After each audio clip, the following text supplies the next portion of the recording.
हमारा टॉपिक हमने स्टडी करना है वो है एटॉमिक रेडियस। इस टॉपिक में बेसिकली हम ये देखेंगे कि एटॉमिक रेडियस जो है होता क्या है और पीरियोडिक टेबल में इसका ट्रेंड क्या है। तो सबसे पहले हम स्टार्ट करते हैं इसकी डेफिनेशन से। हम कहते हैं कि the half of the distance between the nuclei of two identical atoms bonded together, यानी अगर दो एक जैसे एटम्स जो हैं उन्होंने आपस में बॉन्ड बनाया हुआ है तो उनके न्यूक्लियाई के दरमियान उस टाइम पे जितना डिस्टेंस होगा अगर हम उसका हाफ ले लें तो उसे एटॉमिक रेडियस कहते हैं। यानी अगर एक एग्जांपल से समझे, मैं कहती हूँ कि ये मेरे पास दो हाइड्रोजन एटम्स हैं, इन दो हाइड्रोजन एटम्स ने आपस में बॉन्ड बनाया हुआ है। अब इस टाइम पे इनके न्यूक्लियस को हम पॉजिटिव चार्ज से इंडिकेट करें, इन दोनों के न्यूक्लियाई में जितना डिस्टेंस है इसको अगर मैं 2 पे डिवाइड कर दूंगी तो जो आंसर आएगा वो क्या होगा, वो हाइड्रोजन एटम का, एक हाइड्रोजन एटम का रेडियस होगा। अब जब हम दो हाइड्रोजन एटम्स जिन्होंने आपस में बॉन्ड बनाया हो उनके न्यूक्लियाई के दरमियान का डिस्टेंस मेजर करते हैं तो वो हमारे पास आता है 74 पिकोमीटर। ठीक है, तो 74 पिकोमीटर को अगर मैं 2 पे डिवाइड कर दूं तो मेरे पास इसका आंसर आ जाता है 37 पिकोमीटर। इट मींस के एक हाइड्रोजन एटम का जो रेडियस होता है वो क्या होता है, 37 पिकोमीटर होता है। फिर यहाँ से हमें ये भी पता चल जाता है कि जो एटॉमिक रेडियस है इसको हम पिकोमीटर्स में मेजर करते हैं तो एटॉमिक रेडियस का यूनिट होता है पिकोमीटर। अब हाइड्रोजन एटम का जो रेडियस है ये किस टाइम पे है, जब दो हाइड्रोजन एटम्स ने आपस में कोवलेंट बॉन्ड बनाया हुआ है। लेकिन अगर यही हाइड्रोजन एटम जो है किसी दूसरे एलिमेंट के साथ आयनिक बॉन्ड बनाता है तो फिर इसका रेडियस डिफरेंट होगा। ठीक है, इसी तरह बॉन्डेड स्टेट में एटम्स का जो रेडियस होता है वो डिफरेंट होता है एज कम्पेयर टू जब उन्होंने बॉन्ड नहीं बनाया हुआ होता। लेकिन हम जब भी एटम का रेडियस मेजर करते हैं तो हम उसका कोवलेंट रेडियस बेसिकली मेजर कर रहे होते हैं, जो ज्यादा जनरली डिस्कस किया जाता है, यानी जब दो एटम्स ने, आइडेंटिकल एटम्स ने एक दूसरे के साथ कोवलेंट बॉन्ड बनाया हुआ हो। अब अगर हम इनके एटॉमिक रेडियस इन फैक्टर्स पर डिपेंड करता है, उनमें सबसे पहला फैक्टर जो है वो हमारे पास आ जाता है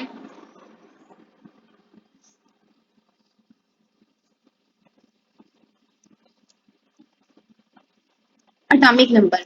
एटॉमिक नंबर जो है जैसे जैसे बढ़ता जाता है वैसे वैसे इफेक्टिव न्यूक्लियर चार्ज जो है उसमें इजाफा हो जाता है। इफेक्टिव न्यूक्लियर चार्ज का क्या मतलब है, न्यूक्लियस की जो फोर्स ऑफ अट्रैक्शन है उसमें इजाफा हो जाता है, और जब न्यूक्लियस की फोर्स ऑफ अट्रैक्शन में इजाफा हो जाता है तो फिर रेडियस कम होता है। यानी atomic number, effective nuclear charge, इसके साथ साथ जो शील्डिंग इफेक्ट है ये भी एटॉमिक रेडियस को अफेक्ट करते हैं।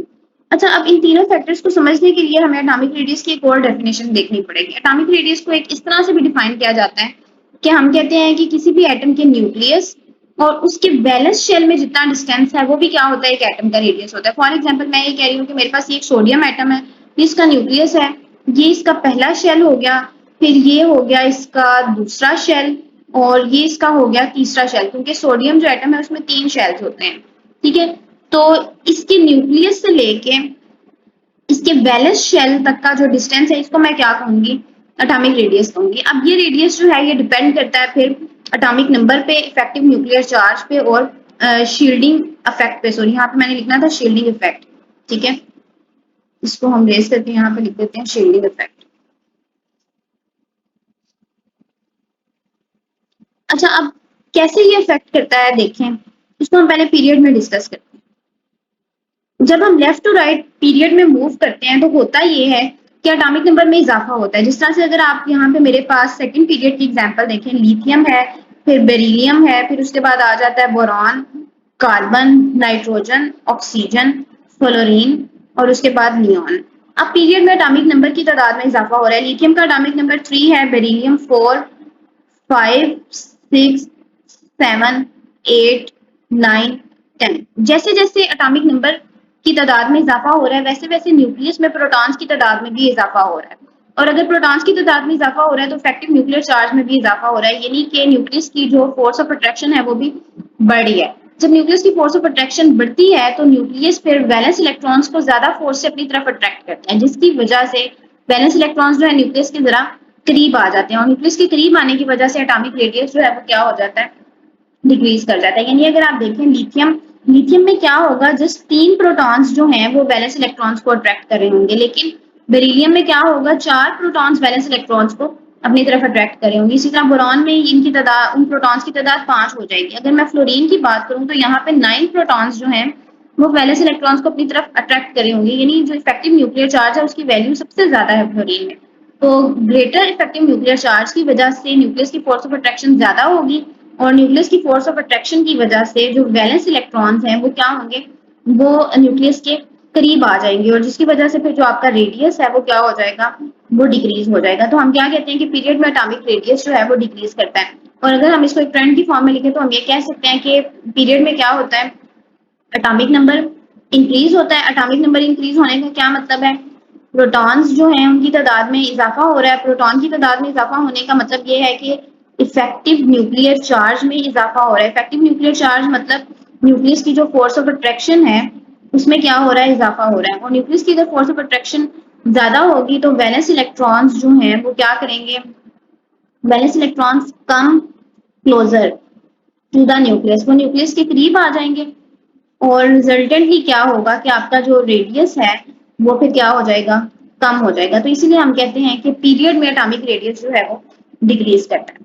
अब अगर इसी ट्रेंड को हम यहाँ पे डिस्कस करते हैं ग्रुप में, तो फिर ग्रुप में जो है ना सिनेरियो थोड़ा सा चेंज है। ग्रुप में क्या होता है कि एटॉमिक नंबर की तादाद में तो इजाफा होता है, लेकिन एटॉमिक नंबर के साथ साथ एक और चीज में भी इजाफा हो जाता है और वो क्या है, वो है नंबर ऑफ शेल्स। ठीक है, आप क्या कहते हैं कि ग्रुप में नंबर ऑफ शेल्स में इजाफा होता है। नंबर ऑफ शेल्स में जब इजाफा होता है तो उसकी वजह से शील्डिंग इफेक्ट वो भी ज्यादा हो जाता है। शील्डिंग इफेक्ट क्या चीज है उसको हम एक एग्जांपल से देखते हैं। देखिए अगर मैं यहाँ पे फर्स्ट ग्रुप की बात करूँ तो फर्स्ट ग्रुप में मेरे पास सबसे पहले क्या है, हाइड्रोजन है। फिर हाइड्रोजन के बाद मेरे पास आ जाता है लिथियम। लिथियम के बाद मेरे पास आ जाते हैं sodium, potassium, rubidium, caesium and francium. तो अगर आप हाइड्रोजन को देखें, हाइड्रोजन का ये न्यूक्लियस है, इसके वैलेंस शेल में एक इलेक्ट्रॉन होता है, वो एक इलेक्ट्रॉन एक शेल में आ जाता है। लिथियम का एटॉमिक नंबर जो है वो है 3। इसके न्यूक्लियस में 3 प्रोटॉन्स हैं, पहले शेल में 2 इलेक्ट्रॉन्स आते हैं और दूसरे शेल में एक इलेक्ट्रॉन आ जाता है, मतलब इसमें एक शेल बढ़ गया। फिर अगर मैं सोडियम की बात करूं तो सोडियम का एटॉमिक नंबर होता है 11। इसके पहले शेल के अंदर 2 इलेक्ट्रॉन, दूसरे शेल में 8 इलेक्ट्रॉन्स आ सकते हैं और जो तीसरा शेल है एक इलेक्ट्रॉन उसमें चला जाता है। यानी सोडियम के अंदर नंबर ऑफ शेल्स कितने हो गए हैं, 3 हो गए हैं। फिर अगर मैं पोटाशियम की बात करूं तो पोटाशियम का एटॉमिक नंबर होता है 19। इसका जो है न्यूक्लियस, न्यूक्लियस के बाद एक शेल में 2 इलेक्ट्रॉन्स, दूसरे शेल में 8 इलेक्ट्रॉन्स, तीसरे शेल में फिर आपके पास 8 इलेक्ट्रॉन्स हो गए। और फिर उसके बाद जो चौथा इलेक्ट्रॉन है वो कहाँ पे चला जाता है, वो चला जाता है चौथे शेल में। यानी जो सबसे वैलेंस इलेक्ट्रॉन है वो कहाँ पे है, चौथे शेल में। इस तरह आप देखें पोटाशियम के अंदर नंबर ऑफ शेल्स 4 हो गए हैं। रुबीडियम के अंदर आप देखेंगे उसमें नंबर ऑफ शेल्स 5 होंगे।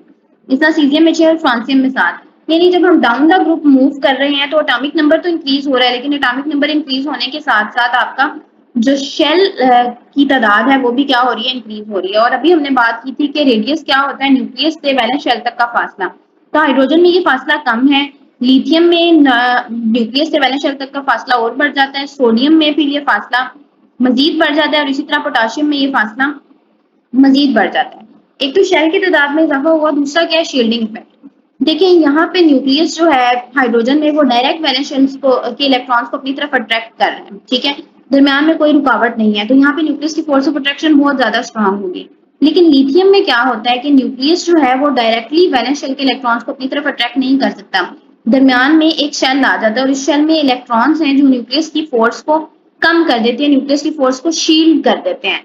तो इस चीज को हम कहते हैं शील्डिंग इफेक्ट। यानी जब न्यूक्लियस की फोर्स जो है वो दरमियान वाले शेल्स की वजह से कम हो जाए तो इसे हम क्या कहते हैं, शील्डिंग इफेक्ट कहते हैं। अब ये शील्डिंग इफेक्ट सोडियम में मजीद बढ़ गया, क्यों, क्योंकि आप सोडियम में देखें न्यूक्लियस और वैलेंस शेल के दरमियान में 2 शेल्स हैं, तो ये दोनों शेल्स न्यूक्लियस की फोर्स को मजीद कम कर देते हैं।